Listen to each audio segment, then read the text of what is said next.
자, 경찰이 이전에 4차례 출석을 요구했지만 안 나오고 버텨왔던 전광훈 목사, 어제 서울 종로경찰서에 나와서 장시간 조사를 받았습니다. 11시간 반 정도 되는 조사를 받고 귀가를 했는데 경찰서 앞이 아수라장이 됐습니다. 먼저 현장 모습을 잠깐 보겠습니다. 조사받을 가치도 없다. 강력하게 절대로 내 허락 없이 불법 진입하면 안 된다. 당일날도 그랬고. 폭력 부도 혐의 인정하십니까? 정광훈 목사님 안세! 우리 정광훈 목사님 안세! 목사님 힘내세요, 힘내세요! 자, 전광훈 목사가 지지자들 엄호를 받으면서 차에 올라타는 모습. 이게 아마 기자들이 달려드는 걸 막기 위해서 지지자들이 나선 거 아닌가 싶은데 전 목사가 4차례 불렀는데 안 나갔단 말이죠. 근데 어저께는 나갔습니다. 왜 갑자기 나가게 됐을까? 어저께 나가면서도 네. 경찰분들이 수가오니까 내가 죄는 없지만 소환에 응해준 것이다 라고 얘기를 했는데 뭔가 받은 것처럼 얘기해요. 이거는 사실은 본인을 지지하는 둘러싸인 사람들을 향해서 자신 있는 모습을 보여준 것이고요. 그 이면에는 상당한 위협감을 느꼈을 겁니다. 이미 경찰에서 본인이 지금 이른바 투쟁본부라고 차려놓은 사무실을 압수수색을 했고 네. 지난 9일에 출국금지 조치까지 했거든요. 그러니까 5차례 통보 이후에 여기서 안 나오면 바로 강제 수사에 들어갈 수밖에 체포될 수도 있는 당연히 할 수 있는 그런 상황이었기 때문에 내심은 사실은 아 이거 심상치 않구나라고 했지만 그러나 저렇게 또 어떻게 보면은 주변에 있는 사람들에게는 큰 소리 치는 모습을 보여야 본인이 어떻게 보면 방패막이가 될 수 있는 게 지금으로서는 주변 지지자들 아니겠습니까? 그 생각에서 저렇게 참 수고하는 경찰을 위해 나왔다는 참 상식적이지 않은 얘기를 오늘 많이 하네요. 네. 자, 일단 어제는 경찰에서 폭력 시위를 주도한 혐의에 대해서 조사를 했다고 하는데 이게 이 폭력 시위라는 게 지난 10월 3일에 있었던 네, 그렇습니다. 어떤 일이 있었는지. 네, 개천절이었죠. 10월 3일 날 광화문에서 아주 큰 집회 대규모의 있었습니다. 집회가 네. 이제 있었습니다. 이때 과연 폭력 시위를 주도했는지 아닌지에 대한 혐의를 어제 이제 조사를 받은 겁니다. 그런데 그 당시에 상당히 이제 분위기가 상당히 이제 격화됐었고요. 네. 그 와중에서 이제 46명의 사람들이 이제 경찰에 이제 연행이 됐는데 그 과정을 살펴보면 뭐 청와대 방향으로 이제 행진을 하고 네. 그런 과정에서 일부의 사람들은 강목을 들고 경찰을 폭행하는 그런 어떤 행동을 했기 때문에 이제 문제가 된 겁니다. 근데 현재 이제 본인은 그런 어떤 불법 행위와 자기는 직접적으로 관련이 없다, 무관하다라고 하는 주장을 하고 있습니다. 자, 이게 북한 탈북자 단체하고 연관돼 있는 집회였고 청와대 행진하다가 경찰하고 충돌하는 그 폭력 사태가 일어났던 일이었는데 여기에 이제 과연 전광훈 목사가 어느 정도 개입을 했느냐, 혹시 또 지시를 했느냐 이런 것 때문에 이제 휴대전화 압수수색을 통화 내역 목록까지 같은 나왔다라고 얘기를 하고요. 지금 어저께는 집시법 관련해서 조사를 받았습니다. 예. 지금 사실은 전광훈 목사 지금 받고 있는 혐의가 상당히 많이 있죠. 아니 있죠. 대표적인 게 예를 들어서 그 집회 현장에서 헌금 명목으로 해서 돈을 받았지 맞습니다. 않습니까? 예. 그런 것들이 이제 정치자금법 위반이 될 수가 본인은 있고 예배라고 얘기하니까. 본질이 예배라고 하는데 그걸 글쎄요. 이게 정치가 언제부터 우리 정치적인 행위가 이게 종교와 결합이 되는지 모르겠습니다. 네. 그리고 고발이긴 하지만 지금 보시는 것처럼 6개의 혐의로 고발이 돼 있고 또 이제 한국 기독교 총연맹에 공금을 써서 이 한기총 집회라든가 대표회장이죠. 대표이기 때문에 뭐 이런 집회와 관련된 회의 명목 이런 걸로 사용을 한 게 아니냐. 그리고 또 조금 전에 이제 집회에서 나온 얘기들이 굉장히 과격한 발언들을 종교인에 의해서 나온 것이라고 의심할 만큼 좀 과격한 발언들을 했기 때문에 그것도 일단 고발은 내란 선동이라고 고발이 된 상황이죠. 자, 내란 선동 여기에 관련해서는 사실 발언을 직접 들어보면 좋겠습니다만은 그 발언을 틀기조차가 저희가 좀 껄끄럽습니다. 그래서 지금 CG로 정리를 했는데 문재인 목을 끌고 나와야 한다. 또 안 나오면 권총을 가지고 쏘자. 반드시 끌어들이겠다. 총동원을 명령한다. 뭐 이런 식입니다. 지금 이런 발언들 이거보다 훨씬 더 심한 말들도 네네. 많이 사실은 있었습니다, 박 교수님. 이런 거 처벌이 가능합니까?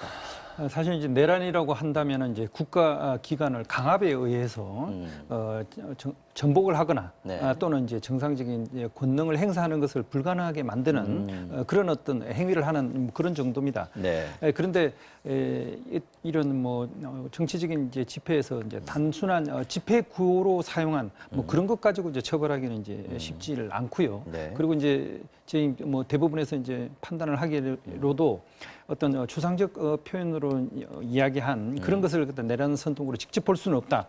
이렇게 이야기하고 전체적인 맥락을 봐야 되는데 어떤 특정한 정치적인 사실 또는 추상적인 그 원리를 옹호하는 그런 걸 묘사하는 그런 정도가 아니라 실제로 객관적인 상황이 있고 거기에서 어떤 발언을 구체적으로 했는가 그리고 그 장소의 상황이 어떻고 어떤 기회에서 어떤 표현 방식을 했는지 이런 것들을 전체적인 맥락에 따라서 이제 종합적으로 이제 판단을 해서 과연 이게 이제 내란을 다른 그 영향을 받는 사람들에게 내란을 선동한 건지 아닌지 이것을 이제 판단하도록 하고 있습니다.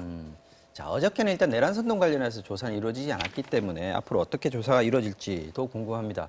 정광훈 목사의 막말이 여기서 끝은 아니었습니다. 제가 아까 뭐 방송에서 들려드리기 좀 곤란하다라고 얘기를 했습니다만은 하나님과 관련된 어떤 교계에서도 반발할 만한 상황들도 벌어졌습니다. 직접 들어보시겠습니다. 하나님 꼼짝마. 하나님 까불면 나한테 죽어. 내가 이렇게 하나님하고 친하단 말이야. 친해. 누가 저런 대통령을 살려주겠어요? 건국을 부정하는 인간을?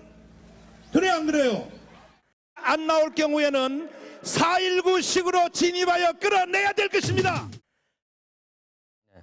보셨습니다. 이게 지금 본인은 종교 집회라고 얘기를 하고 있는 상황인데 합법적인 종교 집회라고 보기에는 좀 정치 색깔도 좀 상당히 강하고 여기에 또 정치인들이 또 많이 올라갔습니다. 그렇죠. 네. 황교안 대표도 저 자리에 올라오게 됐고 김문수 전 지사 같은 경우도 올라오기도 했고요.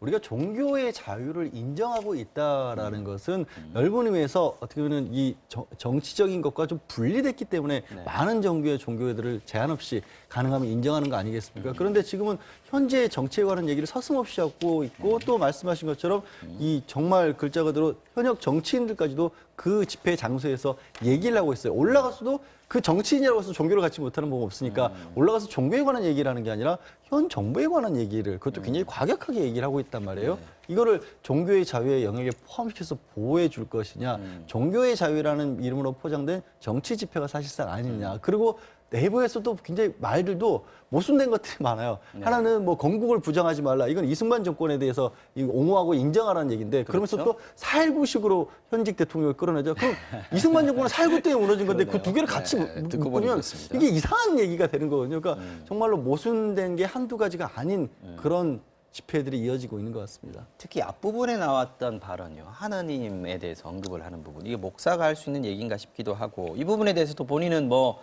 그만큼 친하다, 떼쓰는 거다, 뭐 이런 식으로 그쪽 전 목사 측에서는 설명을 하고 있다라고 하는데 그것도 좀 이해가 안 갑니다.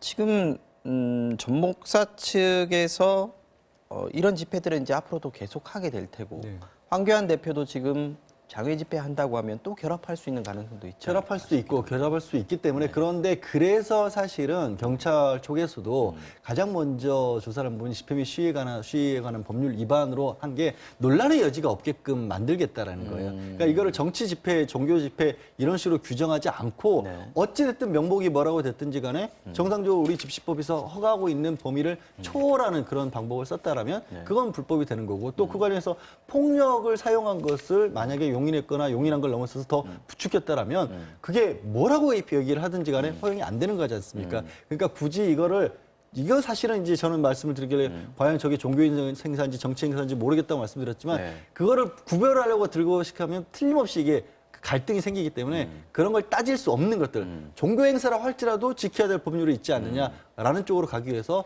11시간 반 동안 주로 이제 집시법 위반 여부에 대해서 강도 높게 추궁을 한 것으로 보입니다. 그런데 종교 행사라고 하는데 신성 모독에 해당하는 우려되는 발언들이 했기 때문에 교계에서도 지금 상당히 지금 비판을 하고 있는 것 같은데요. 교계에서는 이전부터 이제 특히 이제 개신교를 마치 대표하는 인물인 것처럼 한기총 대표라고 나와 있으니까 기독교를 잘 모르는 분들 입장에서는 이게 한국 기독교를 정말로 대표하는 건가 이런 생각을 하면서 한국 기독교에 몸을 담고 있는 분들 전체가 어떻게 보면 다 이렇게 모습이 오해받을 수도 있지 않습니까? 그래서 같은 기독교 내부에서도 굉장히 우려스러운 목소리를 내기도 있고 또 한기총에서도 물러나야 되는 게 아니냐라는 한기총 내부의 목소리도 있는 것으로 그렇게 알고 있습니다. 자, 어쨌든 어제는 일단 조사를 한번 받았습니다만 혐의가 여러 가지가 있으니까 네. 추가 소환도 아마 예정이 돼 있지 않을까 싶은데요. 어떻게 예상하십니까? 뭐 경찰 조사는 이제 막 시작을 했기 때문에 정해진 것은 없습니다. 그래서 이제 구체적으로 어떤 뭐 구속을 뭐 신청할지 구속영장을 신청할지 뭐 그런 건 아직 정해진 건 없고요. 그럼에도 불구하고 아까 말씀하신 대로 네. 기부금을 모금해서 뭐 사용한 뭐 이런 부분도 그렇고 여러 가지 지금 혐의들이 많이 있습니다. 따라서 추가 소환은 어차피 이제 불가피하고 좀 더 조사를 해봐야 되는 거 아닌가 그렇게 예측을 할 수 있겠습니다. 알겠습니다. 자, 지금까지 곽대현 교수님 또 양지열 변호사와 함께 말씀 나눠봤습니다. 오늘도 고맙습니다. 네, 감사합니다.